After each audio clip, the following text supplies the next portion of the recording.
মানুষের ভাবা দরকার যে তাকে কী থেকে সৃষ্টি করা হয়েছে। এই জন্যে আল্লাহ সুবহানাহু ওয়া তাআলা বারবার একথা বলছেন যে মানুষের চিন্তা করা দরকার তাকে কী থেকে সৃষ্টি করা হয়েছে। আমি তাকে খুলিকা মিন মাইন দাফিক, তাকে তো আসলে স্খলিত একটি প্রচণ্ড বেগে উচ্ছারিত একটু পানি থেকে তাকে তৈরি করা হয়েছে। আল্লাহ সুবহানাহু ওয়া তাআলা তিনি বলেছেন মানুষের চিন্তা করা দরকার যে তাদের খাদ্য কোত্থেকে এসছে, তাদের পানীয় কোত্থেকে এসছে, ইত্যাদি নিয়ে মানুষের চিন্তা করা দরকার। এটি আপনাকে এবং আমাকে সত্যবাদী হওয়া এবং অহংকার মুক্ত হওয়ার জন্য সাহায্য করবে। আমাদের যদি অরিজিন যদি আমরা চিন্তা করি, জন্যে হাসান আল বসরি রাহিমাহুল্লাহ তিনি বলতেন মানুষের অহংকার করার কী আছে, সে তো সৃজিত হয়েছে মাটি থেকে, এক বিন্দু শুক্র থেকে মানে পানি থেকে তাকে সৃষ্টি করা হয়েছে, অতএব তার অহংকার করার কী আছে। মানুষ চিন্তা করা দরকার যে তার সৃজন বা কী থেকে এসে। আল্লাহ তাআলা এই জন্য বলেছেন যে মিনহা খালাকনাকুম ওয়া ফিহা নুঈদুকুম ওয়া মিনহা নুখরিজুকুম তারাতান উখরা। এই জন্যে মাটি থেকে তোমাকে সৃষ্টি করা হয়েছে, মাটিতেই তোমাকে ফিরে যেতে হবে, মাটি থেকে তোমাকে পুনরুত্থিত করা হবে। আপনি আপনার নিজের সংকটটা আপনাকে বোঝা দরকার। আমাদের মধ্যে অহংকার তৈরি হয় যখন আমরা ম্যাটেরিয়ালিস্টিক হয়ে যাই, আমরা যখন বস্তুবাদী হয়ে যাই। বস্তু আমাদের মূল্য নির্ধারণ করছে। এখন ব্যক্তির আসলে কোনো মূল্য নেই, মূল্য আছে তার বস্তুর, অর্থাৎ তিনি কত সুন্দর জামা কাপড় পরছেন, কত দামি গ্যাজেট ব্যবহার করছেন, কত দামি গাড়িতে চলাফেরা করছেন, কত বড় বাসায় থাকছেন, তার কত অর্থবিত্ত আছে, কত বড় পোস্ট বা পজিশনে চাকরি করছেন।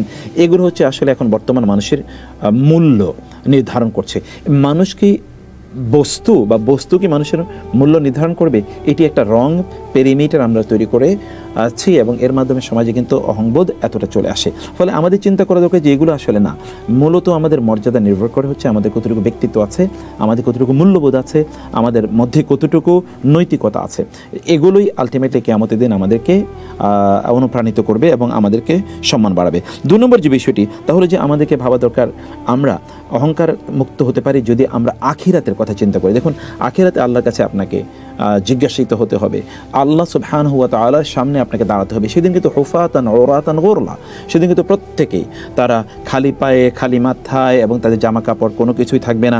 তারা সেদিন কিন্তু যেমনিভাবে কামা বাদানাকুম আউওয়ালা মাররা, যেমনিভাবে প্রথম তোমাদেরকে সৃষ্টি করেছি তেমনিভাবে তোমাদেরকে আবার ফিরিয়ে নিয়ে আসা হবে। অর্থাৎ সেই দিন কিন্তু কারো কোনো জামা কাপড় থাকবে না, এরকম একটি অবস্থায় প্রত্যেকে সেদিন খুবই তটস্থ অবস্থায় থাকবে। সেই অবস্থায় আল্লাহ সুবহানাহু ওয়া তাআলার সামনে তাদেরকে উত্থিত হতে হবে। অতএব কিয়ামতের এই ভয়াবহতার কথা যদি কেউ মাথায় রাখে তাহলে কোনো একজন ব্যক্তি তিনি অহংকার কখনোই করতে পারেন না। কারণ আল্লাহ সুবহানাহু ওয়া তাআলা দেখবেন কারা কত বিনয়ী ছিল। যারা বিনয়ী হয় আল্লাহ তাআলা তাদের মর্যাদা অনেক বাড়িয়ে দেন, যারা অহংকারী হয় আল্লাহ তাআলা তাদের মর্যাদা কমিয়ে দেন, তারা লাঞ্ছিত হয়, ঘৃণিত হয়। যেমন ফেরাউন ছিল, ইন্না ফিরআউনা আলা ফিল আরদি ওয়া জাআলা আহলাহা শিআ, যে ফেরাউন এই জমিনে অহংকার করেছিল, জাতিকে বিভিন্নভাবে বিভক্ত করেছিল এবং আল্লাহ তাআলা পরবর্তীতে তাকে কীভাবে ধ্বংস করে দিয়েছেন তা কিন্তু আমরা দেখতে পাই। ওমর রাদিয়াল্লাহু তাআলা আনহু তার মধ্যে আখিরাতের ভয়টা কী ছিল, তিনি এত বিশাল সাম্রাজ্যের তিনি খলিফা বা আমিরুল মুমিনিন। তারপরে তিনি বলেছেন ফোরাত নদীর তীরে যদি একটি ওট অথবা একটা ঘোড়া যদি হোঁচট খায় অথবা সেখানে যদি কোনো একটা কুকুর না খেয়ে মারা যায় তাহলে আমি ওমরকে আল্লাহর কাছে জবাবদিহি করতে হবে। তিনি মাঝে মাঝে বলতেন আমি যদি ঘাস হতাম অথবা আমি যদি গাছ হতাম, এমন তাদের অবস্থা ছিল। আবু বকর রাদিয়াল্লাহু তাআলা তার জিহ্বাটি মাঝে মাঝে টেনে বলতেন যে এই জিহ্বাই আমাকে আসলে আমাকে এই যে আমাকে নামিয়েছে, মানে আমার ক্ষতি করেছে, এরকম তাদের অবস্থা ছিল। মানে তারা আসলে কোনো অবস্থায় নিজেদেরকে তারা একেবারেই পবিত্র বা তারা পারফেক্ট মনে করতেন না। আমাদের অহংবোধ আসে যখন অন্যদের সাথে আমরা একটা কম্প্যারিজন করি যে ওনার চেয়ে আমি ভালো। কম্প্যারিজন যদি আপনি না করেন তাইলে আপনার মধ্যে অহংবোধ আসবে না। আপনি রাতে দাঁড়িয়ে ইবাদত করুন, সালাত আদায় করুন, কোরআন তেলাওয়াত করুন, তাইলে এই অহংকার বা অহংবোধ আপনার মধ্যে আসবে না। এগুলো থেকে বাঁচতে হলে আপনি এই কাজগুলো আপনার করতে হবে। 3 নম্বর বিষয় হচ্ছে যে আমাদের রবকে জানা। আমরা যদি সত্যি করতে আমাদের রবকে জানতে পারি, আমাদেরকে চিন্তা করতে পারি, আমাদেরকে কী জন্য আল্লাহ তাআলা তৈরি করেছেন, এটি যদি আমরা জানি তাহলে অহংকার কখনো আসবে না। আচ্ছা, আপনি কেনই পৃথিবীতে এসেছেন একবার কি ভেবে দেখেছেন?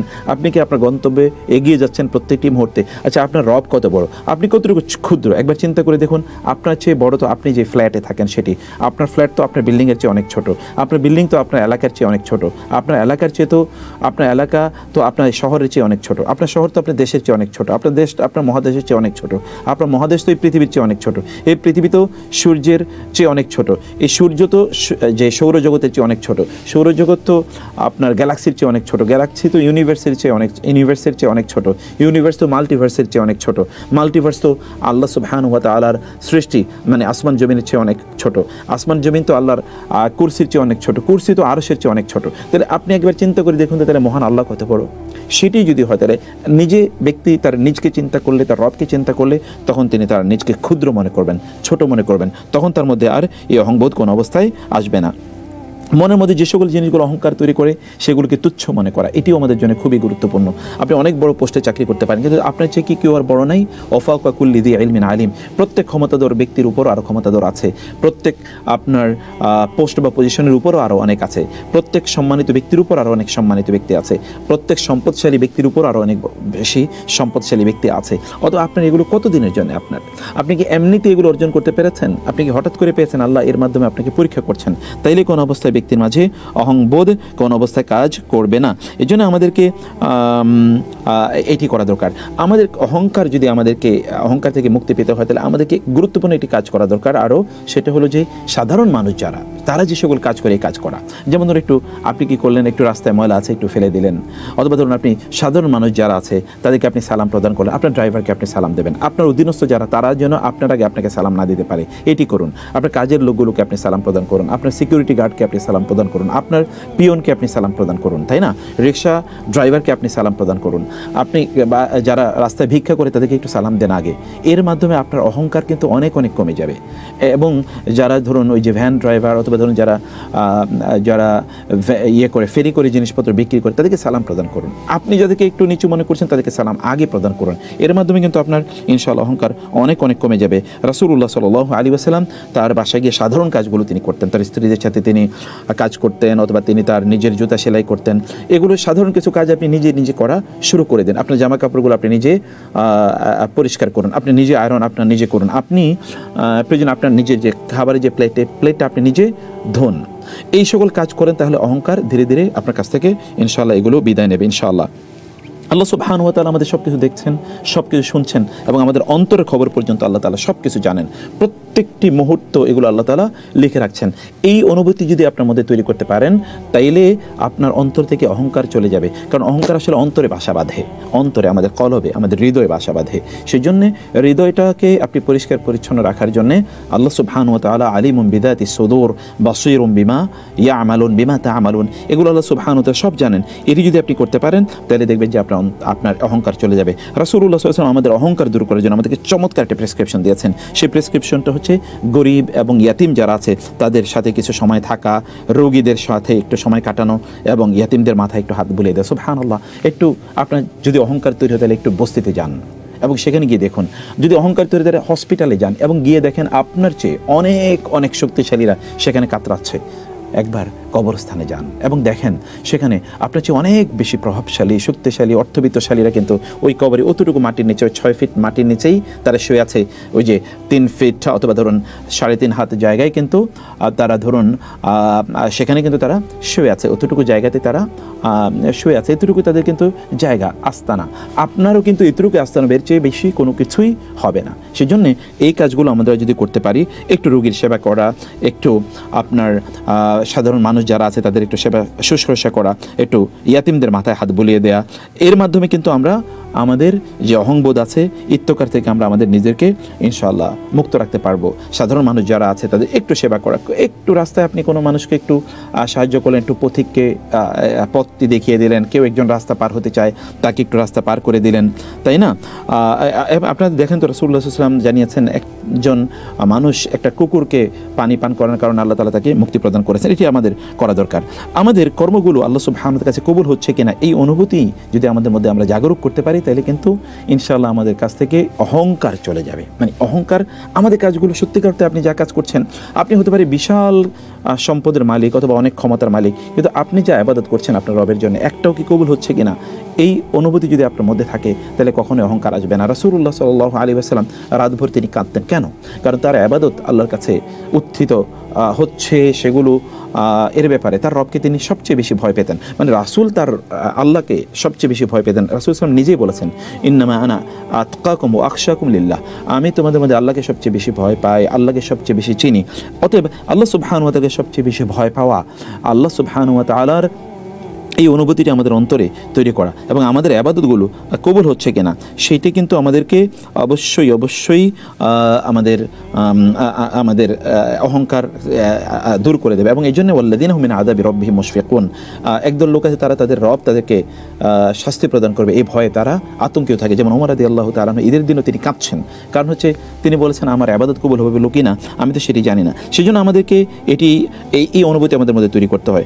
নবম যে বিষয়টি তা হচ্ছে যে কখনো যদি আমাদের অহংকার যদি প্রকাশ পায় তাহলে দ্রুত আল্লাহ সুবহানাহু ওয়া তাআলার কাছে তওবা করা দরকার এবং আল্লাহ সুবহানাহু ওয়া তাআলা এর কাছে আমাদের ইস্তেগফার করা দরকার, আল্লাহর কাছে দ্রুত ক্ষমা চাওয়া দরকার এবং পাশাপাশি একটু সাদাকা করা দরকার। রাসূলুল্লাহ সাল্লাল্লাহু আলাইহি ওয়াসাল্লাম বলেছেন কেউ যদি কোনো জুলুম করে বা কোনো অন্যায় করে তাহলে সেজন্য একটু সাদাকা করে দেয়। রাসূলুল্লাহ সাল্লাল্লাহু আলাইহি ওয়াসাল্লাম বলেছেন ওয়াত্তাকিল্লাহ হাইসুমা কুনতা ওয়া আতবিস সাইয়্যাতাল হাসানাতা তামহুহা, যেখানে থাকো আল্লাহকে ভয় করো এবং তুমি একটা খারাপ কাজ করলে সাথে সাথে একটি ভালো কাজ করে নাও। এর মাধ্যমে তুমি অবশ্যই বিরত থাকতে পারবে, মানে তুমি যে অপরাধ করেছে সেই অপরাধ থেকে তুমি মুক্ত থাকতে পারবে। দশম যে কাজটি আমাদের করা দরকার তা হলো যে অহংকার যেই সকল জিনিস আমাদের মধ্যে তৈরি করে দেয় এগুলোকে পরিত্যাগ করে। যেমন ধরুন আপনি পোশাক পরলে যদি অহংকার হয়, দামি গ্যাজেট ব্যবহার করছেন, দামি গাড়ি ব্যবহার করছেন, এগুলো অহংকার তৈরি করতে পারে। আমি অনেক লোকেরই দেখেছি আল্লাহওয়ালা মানুষ, তারা অনেক সম্পদের অধিকারী কিন্তু তারা মোটা ভাত খাচ্ছেন, তারা খুবই ডাল অথবা সিম্পল খাদ্য দিয়ে তারা তাদের খাবার খাচ্ছেন। তারা যখন খাচ্ছেন তখন তারা তাদের কলিগদেরকে নিয়ে একসাথে খাচ্ছেন অথবা পিয়নকে ডেকে একসাথে খাচ্ছেন, অন্যদিকে ডেকে তারা খাচ্ছেন। আপনি আপনার ডাইনিং টেবিলে আপনার কাজের লোকদেরকে নিয়ে একসাথে বসুন না, তাদেরকে নিয়ে খান। আপনার অধীনস্থ যারা তাদেরকে নিয়ে একসাথে বসুন না, খান এবং তাদেরকে আগে একটু বাড়িয়ে দেন, তাদেরকে একটু নিজে সার্ভ করুন না। এতে দেখবেন আপনার অহংকার কমে যাবে। আপনি খাচ্ছেন, আপনার কাজের লোকটা আপনার পাশে দাঁড়িয়ে আছে আর আপনাকে সার্ভ করছে, দেখছে এবং আপনি খুব তৃপ্তি সহকারে খাচ্ছেন, আবার কিছুক্ষণ পরপর কিছু মন্তব্য করছেন, এটা ভালো হয় না, ওইখানে এটা হয়নি। এটিই তো মানুষের মধ্যে অহংকার তৈরি করে, তাই না? আপনি আপনার ড্রাইভারকে পাশে নিয়ে একটু খান না, অথবা ধরুন আপনি যদি থাকে, অথবা ধরুন একজন ইয়াতিমকে ডেকে একটু খান, একজন গরিব লোকের সাথে একসাথে একটু বসে কোথাও খান। এর মাধ্যমে আপনার অহংকার ইনশাআল্লাহ দূর হয়ে যাবে। আপনার জামা কাপড় প্রয়োজনে একটু এমন জামা কাপড় পরুন যদি জামা কাপড়ে আপনার অহংকার থাকে, কারণ অহংকার নাও থাকতে পারে এর মধ্যে, কিন্তু আপনি যদি অহংকার থাকে তাহলে এটি আপনি পরিত্যাগ করুন, মানে এর মাধ্যমে আপনি আপনার নিজকে মুক্ত রাখতে পারবেন। 11তম যে বিষয়টা হচ্ছে কিছু গোপন আমল করা, মানে সব আমলই প্রকাশ্য করবেন না, কিছু গোপন আমল। যেমন ধরুন আপনি কেবলমাত্র ফরজ নামাজগুলো আপনি মসজিদে পড়ুন, সুন্নাহ নফল বাসায় পড়ুন, প্রয়োজনে আপনি প্রকাশ্যে দান সাদাকা করবেন না, অপ্রকাশ্যে আপনি দান সাদাকা করুন। আপনি তাসবিহ তাহলিল অনেক বেশি পড়ুন, আপনি কোরআন তেলাওয়াত করছেন তখন মানুষকে দেখিয়ে করবেন না। এগুলো যত পাবলিক এক্সপোজার থেকে যত কম নিজকে যত দূরে রাখা যায় বা এগুলো যত কম করা যায় এটা করা দরকার। 12তম বিষয় হচ্ছে যে আপনি গভীর অন্ধকারে একাকী যখন আপনি থাকবেন তখন আপনি আল্লাহ সুবহানাহু ওয়া তাআলার জন্য কাঁদুন, আল্লাহর কাছে কাঁদুন, কেঁদে বলুন, আপনার অবস্থাটা আপনার রবের কাছে উপস্থাপন করুন। সত্যিকার অর্থে যদি আপনি রাতের বেলা বা একাকী যদি কাঁদতে পারেন তাহলে আপনার অন্তর অবশ্যই অহংকার মুক্ত হবে, অবশ্যই অহংকার মুক্ত হবে। মানুষ ইবাদত করেও কিন্তু অহংকারী হয়ে উঠতে পারে, কখন? যখন সে মানুষের সামনে ইবাদত করে। আর মানুষের সামনে ইবাদতকারীরা তারা কিন্তু অহংকারী হয়ে ওঠে, সেজন্য মানুষের সামনে করবেন না। এখন দেখবেন অনেক যারা আছে যারা একটু ধরুন সোশ্যাল মিডিয়াতে দু একটি হয়তো বা ফেসবুকে একটু ইসলামের পক্ষে পোস্ট দিচ্ছে, কিন্তু তারা এতটা অহংকারী যে তারা মনে করছে তারা একেবারে গোটা দুনিয়াটাকে তারা উল্টিয়ে দিয়েছে ওই দু একটি পোস্ট করার মাধ্যমে, অথবা দু একটি ভিডিও শেয়ার করার মাধ্যমে, দু একজন কোনো শেখ বাইস করার লেকচার শোনার মাধ্যমে তারা মহাপণ্ডিত হয়ে গেছে এবং তারা দুনিয়াকে তারা দিন দিয়ে প্রতিষ্ঠিত করে দিয়েছে। এই ফিতনা অথবা এই অহংকার থেকে আপনাকে মুক্ত থাকতে হলে আপনি কিছু সময় আপনি একাকী থেকে ইবাদত করুন এবং আল্লাহ সুবহানাহু ওয়া তাআলার ভয়ে একাকী আপনারা কাঁদুন। এবং এরপরে যে বিষয়টি 13তম বিষয়টা হচ্ছে যে মানুষকে ক্ষমা করে দিন এবং সর্বদা নরম সুরে কথা বলুন, কোমল সুরে কথা বলুন। যেখানে ঝগড়া বিবাদ আছে বা বিতর্ক আছে সেগুলো অ্যাভয়েড করুন। এখন তো আমাদের ফ্যাশন দাঁড়িয়েছে, কথায় কথায় আমরা বিতর্ক এর ডাক দেই, কথায় কথায় আমরা বাহাসের ডাক দেই, কথায় কথায় আমাদের এলেমের পাণ্ডিত্য জাহির করি, কথায় কথায় আমরা বিভিন্ন ইস্যুতে অন্যদেরকে আমরা আঘাত করার চেষ্টা করি। এটি কিন্তু ভয়াবহভাবে একটা অহংকারী ব্যক্তির আলামত। আর অহংকারীরা কিন্তু তারা ধ্বংস হবেই হবে। রাসূলুল্লাহ সাল্লাল্লাহু আলাইহি ওয়াসাল্লাম এদের আল মুতাশাদ্দিদুন, আল মুতানাত্তিউন, আল মুতাতাইনুন, এই জাতীয় ব্যক্তিদের ব্যাপারে রাসূলুল্লাহ সাল্লাল্লাহু আলাইহি ওয়াসাল্লাম ধ্বংসের কথা বলেছেন। অতএব আমাদের আল গুলু এটি যেন কোনো অবস্থায় প্রকাশ না পায়, এটি কিন্তু সবই অহংকারের বিষয়। আর নিরহংকার হওয়ার জন্য মহান আল্লাহ সুবহানাহু ওয়া তাআলার কাছে অবশ্যই আমাদেরকে চাইতে হবে, প্রার্থনা করতে হবে। আল্লাহু আকবার কাবীরা ওয়ালহামদুলিল্লাহি কাসীরা ওয়া সুবহানাল্লাহি বুকরাতান ওয়া আসীলা। আল্লাহুম্মা ইন্নী আউযু বিকা মিনাশ শাইতানির রাজিম মিন হামজিহি ওয়া নাফসিহি ওয়া নাফাখিহি। এভাবে আল্লাহ তাআলার কাছে আমরা যদি প্রার্থনা করি তাহলে ইনশাআল্লাহ আমরা অহংকার থেকে আমাদের নিজেকে মুক্ত রাখতে পারবো ইনশাআল্লাহ।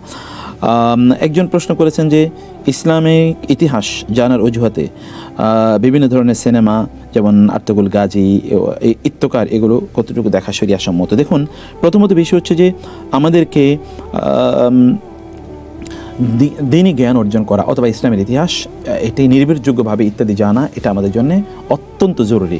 যখন আপনি ইসলামের ইতিহাস জানবেন তখন আপনার মধ্যে আত্মমর্যাদাবোধ তৈরি হবে, আত্মমর্যাদাবোধ তৈরি হবে। আপনার জাতি সম্পর্কে তখন আপনি ভালো করে জানতে পারবেন, তখন ইনফেরিয়রিটি থেকে আপনি মুক্ত থাকবেন, যে আপনার জাতি এটাই গোটা পৃথিবীকে শাসন করেছে, গোটা পৃথিবীকে তারাই সভ্যতা শিখিয়েছে, তারাই মূলত এখানকার over ruling and over riding authority ছিল, তারাই এই পৃথিবীকে আসলে শিক্ষা দিয়েছে, তারাই সভ্যতা প্রদান করেছে, তারাই এদেরকে নগরায়ন শিখিয়েছে, তারাই এদেরকে শিক্ষা ব্যবস্থা জানিয়েছে, তারাই এদেরকে আসলে মনুষ্যবোধ অথবা মূল্যবোধ শিখিয়েছে, তারাই এদেরকে জঙ্গল থেকে ফিরিয়ে নিয়ে এসেছে, এদেরকে সভ্য জীবনযাপনে তারা অভ্যস্ত করেছে। এই তো সব কিছু যখন আপনি জানবেন যে বিজ্ঞানের মূলত যাত্রা শুরু করেছে মুসলমানরাই, মানুষকে দর্শন শিখিয়েছে মুসলিমরাই, মহাকাশ নিয়ে তারাই প্রথমে গবেষণা শুরু করেছে, তারাই প্রথমত বিজ্ঞান এবং ম্যাথমেটিক্স মানুষকে জানিয়েছে অথবা সায়েন্স মানুষকে জানিয়েছে, ইত্যাদি যখন আপনি জানবেন তখন আপনার দিলটি বা আপনার তখন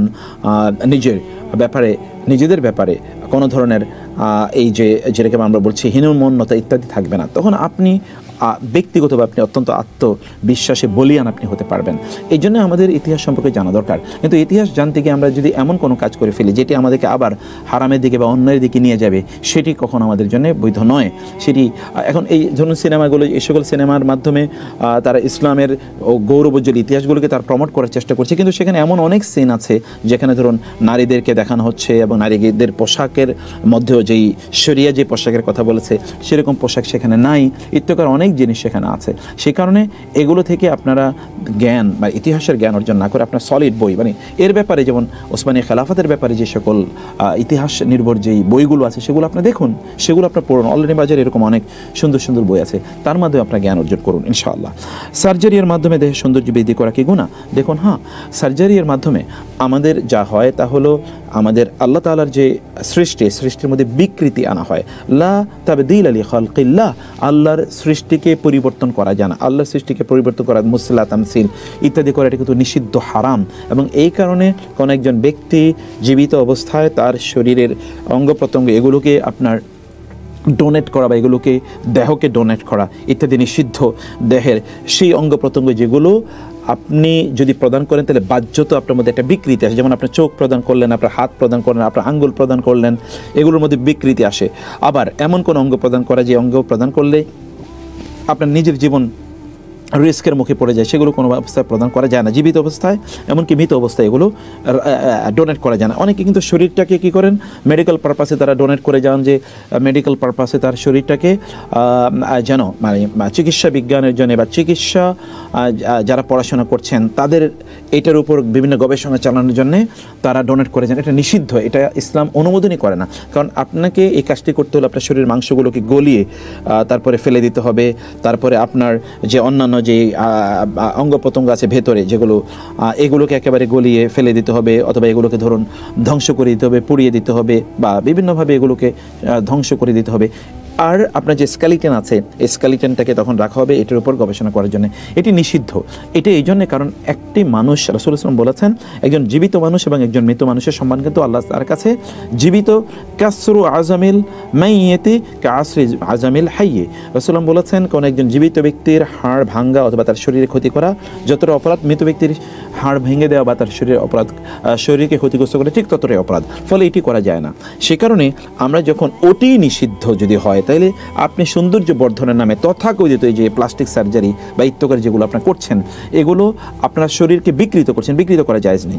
2 নম্বর যে বিষয়টি তা হলো এর মাধ্যমে আপনি একটা ইম্পোজড বিউটি আপনি শো করতে চাচ্ছেন, এর মাধ্যমে আপনি মানুষকে ধোঁকা দিচ্ছেন, অন্যরা আপনার প্রকৃত অবস্থা তারা জানতে পারছে না, এটা ধোঁকার আশ্রয় আমরা নিচ্ছি। 3 নম্বর যেটা ফিজিক্যালি প্রচণ্ড হার্মফুল। গোটা পৃথিবীতে আমরা দেখতে পাই যারা এই কসমেটিক সার্জারি বা প্লাস্টিক সার্জারিতে যারা করছে, তখন তারা বিভিন্ন ধরনের রোগ এর মাধ্যমে তৈরি হচ্ছে, কারণ এর ভিতরে যে সকল ডিজিজগুলো ডেভেলপ করে সেগুলো তো আপনি দ্রুত বা সচরাচর আপনি বুঝতে পারছেন না, ফলে এর মাধ্যমে অনেক ধরনের রোগ তৈরি হয়। এটা 3 নম্বর ইস্যু। 4 নম্বর ইস্যু যেটি তা হলো এর মাধ্যমে আপনি হিউজ একটা পরিমাণ টাকা পয়সা আপনি অপচয় করছেন। আমরা এই যে তথাকথিত ফার্স্ট ওয়ার্ল্ডগুলোতে আমরা দেখি যে এত পরিমাণ অর্থ লোকেরা তাদের এই শরীরের পেছনে বা শরীরের সৌন্দর্য বর্ধনের পেছনে তারা খরচ করছে বা ব্যয় করছে, যেটা সত্যিকার অর্থে মানবতার কল্যাণে যদি ব্যয় করা হতো তাহলে পৃথিবীতে দারিদ্র থাকতো না, সাধারণ মানুষ না খেয়ে মারা যাচ্ছে, সেগুলো হতো না। আর পঞ্চম যে বিষয়টি, মানুষকে দেহবাদী বানাচ্ছে বা মানুষকে দেহ পূজাকারী বানাচ্ছে, দেহের পূজারী, মানে ব্যক্তি তার শরীর বা তার চেহারারই কেবলমাত্র পূজা করছে, এর বাইরে তার কোনো কিছু নাই, এবং এগুলো করতে গিয়ে তার আত্মা একেবারে ধ্বংস হয়ে যাচ্ছে। তার আত্মার কোনো উন্নয়নের কোনো খবর নাই, তার শরীর কত আরও নাদুস হবে, এটা কত আরও অ্যাট্রাকটিভ হবে, কত বিউটিফুল হবে, এগুলো তারা করছে। এবং এই কাজগুলো করার মাধ্যমে তারা সমাজে অশ্লীলতা ছড়িয়ে দিচ্ছে। যারা এই কাজগুলো করছে তারা সমাজে অশ্লীলতা ছড়িয়ে দিচ্ছে, তারা অশ্লীলতাকে প্রমোট করছে, তারা বিভিন্ন ধরনের ব্যভিচারে তারা লিপ্ত হয়ে যাচ্ছে গোটা পৃথিবী জুড়ে। ইত্যকার বহুবিধ কারণে এই কাজটি নিষিদ্ধ, ইসলাম এটাকে কোনো অবস্থায় অনুমোদন করে না। প্রশ্ন হচ্ছে, আমার দাদা থাকা অবস্থায় আমার পিতা মারা যান, আর আমার 2 জন চাচা ও 6 জন ফুফি আছে। এখন প্রশ্ন হলো, আমি কি আমার বাপদাদার ওয়ারিস পাবো? দয়া করে জানাবেন প্লিজ। দেখুন, এই মাসালাটি একটু মুখতালাফ ফি মাসালা, অর্থাৎ এই মাসালার ব্যাপারে ইখতিলাফ আছে। হাদিসে এটি প্রমাণিত যে যদি ব্যক্তি যিনি মূল সম্পদের মালিক, তার মৃত্যুর আগে যদি যারা সম্পত্তির মালিক হতে পারেন তার মৃত্যুর পর এরকম কেউ মারা যান, তাহলে তিনি সম্পত্তির মালিক হবেন না, মানে তার পরবর্তী প্রজন্ম সম্পত্তির মালিক হবেন। যেমন ধরুন দাদা বেঁচে আছেন, বাবা মারা গেছে, বাবার সন্তানরা মালিক হবে না, এরকম হাদিস আছে। আবার এর বিপরীতে একটি সহিহ হাদিসও আছে, এক দুটো সহিহ হাদিস আছে যেখানে রাসূলুল্লাহ সাল্লাল্লাহু আলাইহি ওয়াসাল্লাম এই ফয়সালা দিয়েছেন এবং সাহাবায়ে কেরামরা এই ফয়সালা দিয়েছেন যে কোনো ব্যক্তি যদি মারা যান তাইলে তার সন্তানরা ওই ব্যক্তির বাবার বা মায়ের সম্পত্তির মালিক হবেন, তার সন্তানরা প্রপোর্শনালি তিনি যতটুকু মালিক হওয়ার কথা ছিল। তো এই ক্ষেত্রে আমরা বলবো যে যদিও এই মাসালাটি বিতর্কিত এবং এই মাসালা নিয়ে ইখতিলাফ সেই যুগ থেকে আছে, মানে আপনার মিরাস বা উত্তরাধিকারের ব্যাপারে খুব বেশি বিতর্ক না, 1-2টা মাসালা নিয়ে আছে এবং এখানে এই মাসালাটি একটু ইখতিলাফ আছে। ফলে আমরা অনুরোধ করব যে আপনারা দ্বিতীয় যে কথাটি আমরা বললাম এবং এটি সহিহ হাদিস দ্বারা প্রমাণিত, আপনারা সেই মতটি নেন যে যদি কেউ মারা যায় তাইলে দাদার সম্পত্তিতে নাতিরা মালিক হবে, দাদার সম্পত্তিতে নাতিরা মালিক হবে ইনশাআল্লাহ। এটি আপনারা এই হাদিসের আলোকে মেনে নিতে পারেন, মানে ততটুকু মালিক হবে যতটুকু বাবা মালিক হতেন। দ্বিতীয়ত যে বিষয়টি তা হলো, যদি এটা মেনে নাও নেন তাইলে তো যারা সম্পত্তির মালিক হয়নি তাদের জন্য তো ওসিয়ত করা যায় আছে। অতএব এই যে দাদাদের দায়িত্ব হলো যে তারা এতটুকু সম্পত্তির ওসিয়ত এই নাতিদের জন্য করে যান, যারা যদি তার সন্তান বেঁচে থাকতেন যতটুকু সম্পত্তি পেতেন ততটুকু সম্পত্তির ওসিয়ত কমপক্ষে করে যান, কারণ আপনি তো আপনার সম্পদের 3 ভাগের 1 ভাগ ওসিয়ত করতে পারবেন। এর মাধ্যমে আপনারা এই সমস্যার সমাধান করে নিতে পারবেন ইনশাআল্লাহ। নামাজের সিজদায় দোয়া করার নিয়মটি কি? বাংলায় কি দোয়া করা যাবে? দেখুন, নামাজের সিজদায় আপনি দোয়া করবেন, রাসূলুল্লাহ সাল্লাল্লাহু আলাইহি ওয়াসাল্লাম এখানে এই সিজদায় দোয়া কবুল হয় বলে তিনি জানিয়েছেন, অনেকগুলো সহিহ হাদিস আছে এবং তিনি বলেছেন ফাআকসিরু ফিহি দোয়া, তোমরা সিজদায় অনেক বেশি দোয়া করো। এগুলো সহিহ হাদিস সবগুলোতে আমরা জানতে পাই। রাসূলুল্লাহ সাল্লাল্লাহু আলাইহি ওয়াসাল্লাম সিজদায় কিন্তু অনেক ধরনের দোয়া পড়তেন, আমরা কেবলমাত্র তিনি সুবহান রাব্বিয়াল আ'লা এটি পড়তেন না, সুবহানাকা আল্লাহুম্মা রাব্বানা ওয়া বিহামদিকা আল্লাহুম্মা ইগফিরলি সুবহান কুদ্দুস রাব্বুনা ওয়া রাব্বুল মালাইকাতি ওয়ার রূহ আল্লাহুম্মা ইগফিরলি যামবি কুল্লা দিক্কা ওয়া দিল্লা, এরকম আল্লাহুম্মা আগনিনি বিহালালিকা আন হারামিক, এই যে এই দোয়াগুলো রাসূলুল্লাহ সাল্লাল্লাহু আলাইহি ওয়াসাল্লাম তিনি সিজদা করতেন। আরও অনেক দোয়া আছে রাসূল সাল্লাল্লাহু আলাইহি ওয়াসাল্লাম সিজদা করতেন। ফলে আপনারা সিজদায় এই দোয়াগুলো ইনশাআল্লাহ করবেন আরও অনেক দোয়া আপনার মতো করে করবেন। এখন প্রশ্ন হলো যে আপনি কি বাংলায় দোয়া করতে পারবেন কিনা? ইনশাআল্লাহ, যেহেতু রাসূলুল্লাহ সাল্লাল্লাহু আলাইহি ওয়াসাল্লাম দোয়া কবুল হয় বলে তিনি বলেছেন, ফলে আপনি যদি চান আপনি বাংলায় দোয়া করতে পারবেন, কোনো সমস্যা নেই। যদিও সর্বশ্রেষ্ঠ দোয়া হচ্ছে আল্লাহ দোয়া, তারপর হচ্ছে রাসূল সাল্লাল্লাহু আলাইহি ওয়াসাল্লাম যে দোয়া করেছেন, তারপরে সাহাবায়ে কেরামরা যে দোয়াগুলো আমাদেরকে জানিয়েছেন যে তারা করতেন, সালাফরা যে দোয়াগুলো করতেন, এই দোয়া হলো সর্বোত্তম দোয়া। যেই দোয়ার মধ্যে কোনো ধরনের কি নাই, কেবলমাত্র দুনিয়া চাওয়া হয়েছে অথবা কোনো অন্যায় এর পারমিশন বা আল্লাহর কাছে তৌফিক কামনা করা হচ্ছে। যেমন ধরুন কেউ তো বললো, আল্লাহ আমার গার্লফ্রেন্ডকে আমি বিয়ে করতে চাই, আমার বয়ফ্রেন্ডকে আমি বিয়ে করতে চাই, ওই মেয়েটাকে আমি পছন্দ করি, তার সাথে সাক্ষাৎ হোক আমি চাই, অথবা আমি ওই হারাম চাকরিটা আমি পেতে চাই, অমুকের সম্পদগুলো ধ্বংস হয়ে যাক আমি চাই, অমুকের বাসায় আগুন লাগুক, অমুকের দোকান পুড়ে যাক, অমুকের সম্পদগুলো লুট হয়ে যাক, অমুকে মারা যাক, এরকম দোয়া করা যায় না। এইরকম দোয়া করলে এটা ব্যাকফায়ার করবে, বুমেরাং হবে, আপনার ক্ষতি হবে, তা করা যাবে না। এই জন্য রাসূল সাল্লাল্লাহু আলাইহি ওয়াসাল্লাম বলেছেন, যতক্ষণ মালাম ইয়াদউ বিহারামিন ওয়ালা কাতিয়াতি রাহমিন, যতক্ষণ সে কোনো হারাম বা খারাপ অথবা সম্পর্ক নষ্ট করার বিষয়ে দোয়া না করে, ততক্ষণ পর্যন্ত এই ব্যক্তির দোয়া কবুল হয়ে যাবে। অথবা আপনি ওখানে গিয়ে ভালো ভালো দোয়া আপনি করবেন ইনশাআল্লাহ, এই ধারাবাহিকতা। তবে আল্লাহ যে দোয়া শিখিয়েছেন, তার রাসূল যেগুলো শিখিয়েছেন, সেগুলোকে আপনার প্রায়োরিটি দিলে আপনি জন্য কল্যাণকারী জন্য কিছু দোয়া শিখে নিন। হাদিসে যে দোয়াগুলো আছে এরকম কিছু দোয়া আপনারা শিখেন ইনশাআল্লাহ। তবে বাংলা দোয়া করা যাবে ইনশাআল্লাহ, কোনো সমস্যা নেই। আমরা মনে করি বাবা মায়ের বিচ্ছেদ হলে সন্তানের হকদার কে হবেন, এক্ষেত্রে শরিয়া কি বলে? সুবহানাল্লাহ, এটি খুবই গুরুত্বপূর্ণ একটি মাসালা। রাসূলুল্লাহ সাল্লাল্লাহু আলাইহি ওয়াসাল্লামের জীবদ্দশায় এরকম অনেকগুলো ঘটনা ঘটেছে, সেই বিষয়গুলো আমাদের জানা দরকার। আব্দুল্লাহ ইবনে আমর ইবনে আস রাদিয়াল্লাহু তাআলা আনহু তিনি বলেছেন, রাসূলুল্লাহ সাল্লাল্লাহু আলাইহি ওয়াসাল্লামের কাছে একজন নারী আসলেন এবং বলেন, ইয়া রাসূলুল্লাহ, আমার তো এরকম এরকম হয়েছে, এখন আমার স্বামী আমাকে তালাক দিয়ে দিয়েছে, এখন আমার সন্তানের কী হবে, আমার সন্তান কী করবে? তখন রাসূল সাল্লাল্লাহু আলাইহি ওয়াসাল্লাম বলেন, তুমি তোমার সন্তানের ব্যাপারে অধিকতর হকদার, তোমার সন্তান তোমার কাছেই থাকুক। অন্য একটি প্রেক্ষাপটে রাসূলুল্লাহ সাল্লাল্লাহু আলাইহি ওয়াসাল্লাম ওমর রাদিয়াল্লাহু তাআলা আনহুকে একই কথা বলেছেন, যে তার ছেলে সালিম রাদিয়াল্লাহু তাআলা আনহুর পারিবারিক একটি ঘটনার প্রেক্ষাপটে রাসূল সাল্লাল্লাহু আলাইহি ওয়াসাল্লাম বললেন যে তার মায়ের কাছে, অর্থাৎ এই যে সালিমের স্ত্রীর কাছে যেন তার সন্তান থাকে। আরেকটি প্রেক্ষাপটে রাসূলুল্লাহ সাল্লাল্লাহু আলাইহি ওয়াসাল্লাম তার কাছে এই বিষয় নিয়ে আসলে তিনি ওই সন্তানকে বললেন, সন্তানকে নিয়ে আসো, এবং তাকে বলা হলো, তুমি কার কাছে থাকতে চাও? তখন সন্তান বলল, বাবার সাথে থাকবে, এবং রাসূল সাল্লাল্লাহু আলাইহি ওয়াসাল্লাম বলেন, ঠিক আছে, তাকে তার সাথেই থাকতে দাও, সেখানেই থাকতে দাও। এই যে আমরা প্রেক্ষাপটগুলো যেটি আমরা জানতে পারি, তাতে আমরা যা বুঝতে পারি তা হলো যে সন্তানদের তাদের সপ্তম 7 বছর হওয়া পর্যন্ত তারা তাদের মায়ের কাছে থাকবে। যদি মা যদি যতক্ষণ পর্যন্ত, এবং ওই হাদিসে সে মালাম তানকাহি, তুমি যতক্ষণ পর্যন্ত বিয়ে না করো, ওই নারীকে তিনি বলেছেন, ততক্ষণ পর্যন্ত তোমার সন্তান তোমার কাছে থাকুক।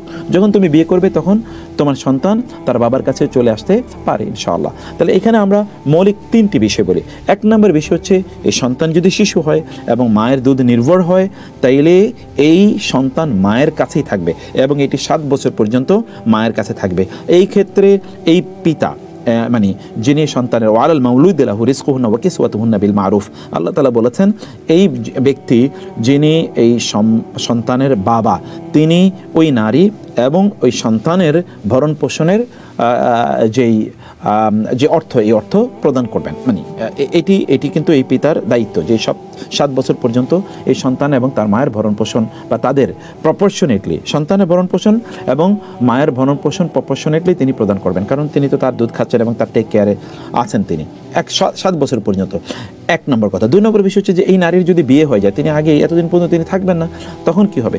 তখন এই সন্তান তার মায়ের মা অর্থাৎ তার নানির কাছে থাকবে। যদি নানি রাখতে না চান তাহলে তার দাদির কাছে থাকবে, অর্থাৎ কোনো একজন নারী যিনি অভিজ্ঞ এবং মাদারলি কেয়ার দিতে পারেন, এরকম কোনো তত্ত্বাবধানে এই সন্তান থাকবে যতদিন না পর্যন্ত তার এই যে দুধ ছাড়ানো এবং সে মোটামুটি এতটুকু বুঝার বয়সে হয়, যেটি রাসূল সাল্লাল্লাহু আলাইহি ওয়াসাল্লাম বলেছেন 7 বছর হলে তাদেরকে সালাতের ব্যাপারে নির্দেশ প্রদান করা। তার ততক্ষণ তাদের মোটামুটি একটু ম্যাচুরিটি এসছে, বুঝে কোনটা মন্দ কোনটা ভালো এতটুকু বোঝার বয়স তাদের মোটামুটি তৈরি হয়েছে।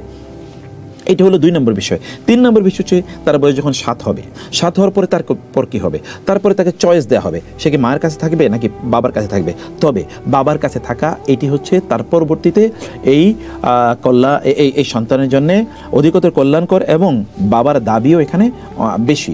এই জন্য বাবার দাবি এখানে বেশি, কারণ আল ওয়ালাদু লিল ফারাশ, রাসূল সাল্লাল্লাহু আলাইহি ওয়াসাল্লাম বলেছেন, যার ঔরসে সন্তান জন্ম নিয়েছে তিনি মূলত এর অধিকতর হকদার।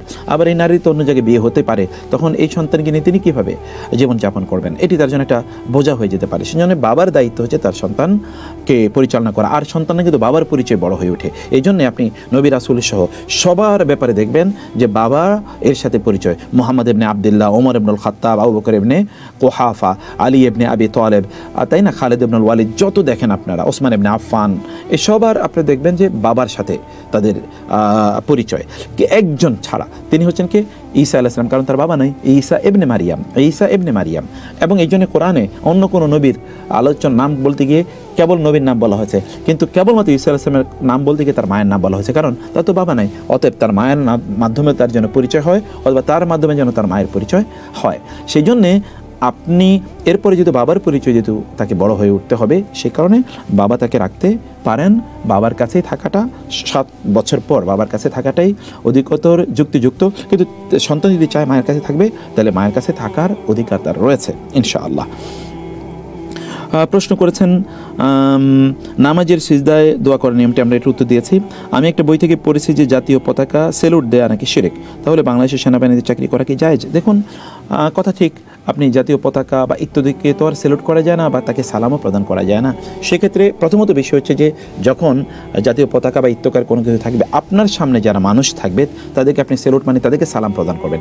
সেলুট ধরেন এর মাধ্যমে আপনি হয়তো বা হাত তুললেন দূর থেকে, যেহেতু আপনি হাত তুলছেন, আর আপনি মুখে মুখে আসসালামু আলাইকুম এটি বলবেন, কারণ দূর থেকে তো বোঝা যায় না, এই জন্যে আপনি হাত তুলে তারপরে সালাম দিতে পারেন। এতটুকু করা জায়েজ আছে বলে উলামায়ে কেরাম বলে থাকেন। আর যদি সেখানে এরকম কোনো মানুষ না থাকে, সেখানে আপনি শুধুমাত্র কোনো পতাকা বা কোনো ধরনের মূর্তি বা কোনো ধরনের স্ট্রাকচার, অবয়ব, এগুলোকে সালাম দেওয়া বা এগুলোকে সম্মান প্রদর্শন করা, এগুলো মূর্তি পূজার নামান্তর।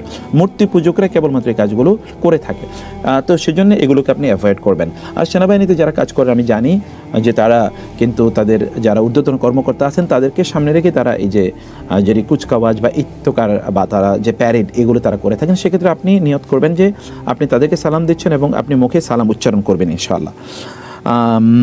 এরপরে প্রশ্ন হচ্ছে, আমি আমার কয়েকজন হিন্দু বন্ধুর সাথে মন্দিরে বসে লুডো খেলি, এটা কি খারাপ নাকি? এই বিষয়ে একটু বলবেন। প্রথমত হচ্ছে লুডো খেলাটাই তো ইসলাম অনুমোদন করে না, লুডো খেলাটাই ইসলামে অনুমোদিত নয়। এই জন্য অনুমোদিত নয় অনেকগুলো কারণে। 1 নম্বর কারণ হচ্ছে এটা হচ্ছে ওয়েস্টেজ অফ টাইম, আর আল্লাহ তাআলা সময়কে নষ্ট করাকে হারাম করে দিয়েছেন। ওয়াল আসরি ইন্নাল ইনসানা লাফি খুসর, এবং আল্লাহ তাআলা বলছেন যে মানুষ সময়ের কসম, সময়ের কারণে মানুষ ক্ষতির মধ্যে নিমজ্জিত আছে। আবার মানুষকে কিয়ামতের দিন 5টি প্রশ্ন করা হবে, তার মধ্যে 2টো প্রশ্ন তার সময় রিলেটিং, মানে সময় কোথায় কাটিয়েছে, জীবন এবং যৌবন। আর রাসূলুল্লাহ বলেছেন আমরা যেন আমাদের সময়কে, জীবনকে এবং যৌবনকে যেন মৃত্যুর আগে আমরা কাটাই, উত্তমভাবে কাটাই। আপনি তো সময়ের মধ্যে বেঁচে আছেন, সময়ের চেয়ে মূল্যবান আপনার জীবনে আর কি আছে? সময় শেষ হলে তো আপনি মারা যাবেন। সেই জন্য সময়ের মধ্যে আপনাকে থাকতে হবে, সময়টাকে আপনি গুরুত্ব দেবেন। আপনার জীবন তো সময়ের আপনার এক সমষ্টি ছাড়া আর কিছুই না। এই হচ্ছে আপনি সময়কে নষ্ট করছেন। 2 নম্বর হচ্ছে এটা ভেরি মাচ আনপ্রোডাক্টিভ, একটা ধরুন এমন একটা কাজ যে কাজের কোনো কল্যাণ নাই, কোনো মূল্য নাই, এর মধ্যে কোনো ধরনের আপনার প্রোডাক্টিভিটি নাই, পুরোটাই হচ্ছে আপনার জন্য এক ধরনের কি বেহুদা এক ধরনের কাজ। তো এই বেহুদা কাজ আপনি কেন করবেন? আল্লাযীনা হুম আনিল লাগুবি মুরিদুন। একজন মোমেন তো বেহুদা কাজ, অনর্থক কাজ থেকে তার নিজকে সে বিরত রাখে, বরং এটা তার জন্য ক্ষতিকর। কীভাবে ক্ষতিকর? কারণ আপনি যখন লুডো খেলবেন তখন আপনার ব্রেনে কেবল ওটাই ঘুরতে থাকবে অনেকক্ষণ পর্যন্ত। লুডোর যে বিভিন্ন ধরনের যে ধরেন ডাইসগুলো, এই ডাইসগুলো আপনার মাথায় ঘুরতে থাকবে, বিভিন্ন কোথায় আপনি কি করছেন না করছেন, কোনটা করলে অনেক ভালো হতো, এগুলো আপনার মাথায় ঘুরতে থাকবে, আপনি অবসন্ন হয়ে যাবেন কিছুক্ষণ। এই জন্য এই কাজটিকে ওলামায়ে কেরামরা, এই জাতীয় আপনার গুটির খেলাটাকে ওলামায়ে কেরামরা তারা এগুলোকে নিষিদ্ধ করেছেন আর রাসূলুল্লাহ সাল্লাল্লাহু আলাইহি ওয়াসাল্লামের সুন্নাহর উপর ভিত্তি করে। এটি আপনি করবেন না। 4 নম্বর বিষয় হচ্ছে যে আপনি যেখানে আছেন এই জায়গাটা তো কি হয়, পূজা হয়। আর রাসূলুল্লাহ সাল্লাল্লাহু আলাইহি ওয়াসাল্লাম তিনি যেই জায়গায় আল্লাহর অবাধ্যতা করা হয় সেই সকল জায়গায় দ্রুত যেন আমরা অতিক্রম করি, এই নির্দেশ আমাদেরকে প্রদান করেছেন। ওমর রাদিয়াল্লাহু তাআলা আনহু বলেন, যে সকল জায়গাগুলোতে আল্লাহর বিরুদ্ধাচরণ করা হয়, আল্লাহর সাথে শিরক করা হয়, ওগুলোতে আল্লাহ লানত পড়তে থাকে, অতএব এখানে তোমরা যেও না। অতএব এরকম একটা জায়গায় আপনি কীভাবে একজন মুসলিম হিসেবে সেখানে গিয়ে আপনি বসে থাকেন? আর 5ম যে বিষয়টা হচ্ছে যে আপনি যাদের সাথে বসে কাজ করছেন, এটা কি আপনাকে দিনের কথা বলবে? এরা কি আপনাকে জান্নাতের কথা বলবে, আপনার রবের কথা বলবে? আপনার সালাতের সময় হয়েছে আপনাকে বলবে যাও যাও সালাত পড়তে যাও? এরা তো আপনাকে দুনিয়ামুখী করবে এবং দিন বিমুখ করবে। আপনি যার সাথে থাকবেন আপনি তার রঙেই ধারণ করেন, আপনি তার চরিত্রই ধারণ করেন, আপনি তার প্রভাবেই প্রভাবিত হন। ফলে আপনার কি ভালো বন্ধু নাই, দিনদার বন্ধু নাই, যারা আপনাকে জান্নাতের দিকে নিয়ে যাবে, যারা মসজিদে টেনে নিয়ে যাবে, যারা আপনাকে মন্দিরে নিয়ে যায়, মূর্তি পূজার নিচে আপনাকে খেলতে বলে, তাদের সাথে আপনি সখ্যতা কেনই বা তৈরি করেন?